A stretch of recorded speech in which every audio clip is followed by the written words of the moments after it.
RBI ने for the 6th time in the current fiscal year अपना repo rate बढ़ा दिया है।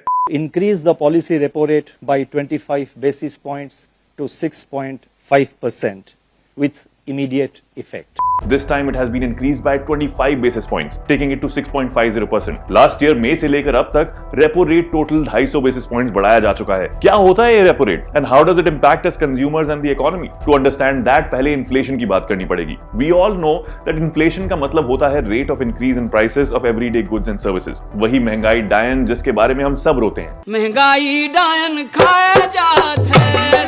For example last year March में एलपीजी का price in Delhi was close to 900 rupees. अभी it is around 1053 rupees, 17% increase. Similarly petrol, diesel, public transport, prices of clothing, health care bills वगैरह वगैरह have also been rising. और ये सब unavoidable खर्चे हैं। इनके रेट बढ़ भी जाएं तो भी consumers don't have much choice but to buy them. इससे क्या होता है ना, the value of money falls. बोले तो now you need more money to buy the same goods and services. अब same standard of living maintain करने के लिए लोगों की इनकम भी सेम रेट पर बढ़नी चाहिए, लेकिन अनफॉर्चुनेटली ऐसा होता नहीं है। तो ऐसे केस में कंज्यूमर्स यानी कि हम लोग बाकी जगह स्पेंडिंग में कटौती करने लगते हैं and that affects our economic stability as a whole. अब आरबीआई के हिसाब से 2 से 6% का inflation is considered a safe inflation rate, but during most of this current fiscal year inflation rate इस 6% के थ्रेशोल्ड से ऊपर ही रहा, even reaching close to 8% in between. इस बढ़ते इन्फ्लेशन को कंट्रोल करने के लिए आरबीआई रेपो रेट का यूज करता है। रेपो रेट क्या होता है? Let's talk about that now. Well, commercial banks of any country when required अपने देश के सेंट्रल बैंक जो कि इंडिया के केस में आरबीआई है, उससे पैसे उधार ले सकते हैं at a certain interest rate. That interest is called the repo rate. किसी भी देश का सेंट्रल बैंक इन्फ्लेशन कंट्रोल करने के लिए इकोनॉमी में कितना पैसा सप्लाई हो रहा है उसको कंट्रोल करती है। रेपो रेट को बढ़ाने से इंटरेस्ट रेट बढ़ जाता है, तो it acts as a disincentive for banks to borrow from the central bank. इससे अल्टीमेटली इकोनॉमी में पैसे की सप्लाई कम हो जाती है, लेकिन उसके अगेंस्ट गुड्स एंड सर्विसेज की क्वांटिटी तो सेम रहती है। मीन सप्लाई इज मोर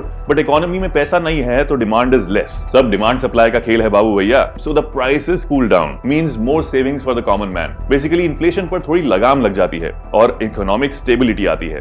जैसे इस फिस्कल ईयर में आरबीआई ने हर 2 महीने में अपना रेपो रेट बढ़ाया है और लास्ट 3 मंथ से इन्फ्लेशन 6% के सेफ लेवल से नीचे आ गया है। The RBI reviews its repo rates every 2 months based on current economic situations. अगर इन्फ्लेशन का खतरा है तो repo rate goes up. When there is a need to stimulate economic growth, repo rate goes down. बोले तो banks को RBI से कम interest में पैसा मिलता है तो the money supply in the economy increases and that leads to people spending more investments and economic growth. लेकिन हाँ, जहां इन्फ्लेशन कम होना रेपो रेट बढ़ाने का एक पॉजिटिव इंपैक्ट है, वहीं फॉर द आम आदमी इसके नेगेटिव इंपैक्ट्स भी हैं, even though we don't feel them directly.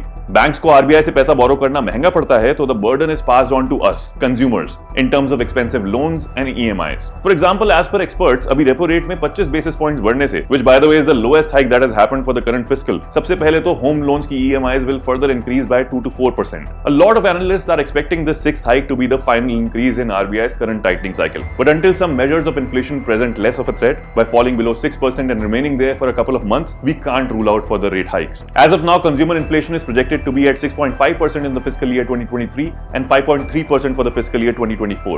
ऐसे में आने वाले महीनों में RBI अपना रेपो रेट मिनिमम 25 से 50 बेसिस पॉइंट्स और बढ़ा सकता है। बोले तो interest rates can go higher, EMIs on vehicles, home loans and personal loans can go further up. So आने वाला कुछ टाइम हम सबको महंगा पड़ सकता है। What are your thoughts on this? क्या लगता है क्या होगा? Tell me in the comments below and like and share this video.